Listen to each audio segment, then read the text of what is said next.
Buongiorno, dobro jutro, guten morgen, buondì, une fame sciore, veramente. Allora, la femmina plena di fantasie e faceva i progetti.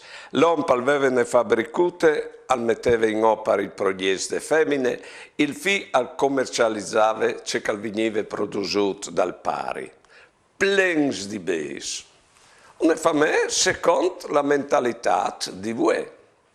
Va bene. Allora, e vivevi in pari e mari, separarsi in chiese, un parsore e un sotto. Il figlio, quando era a Vonde Giovin, aveva sotto parsore, ma dopo si è fatto un sovite.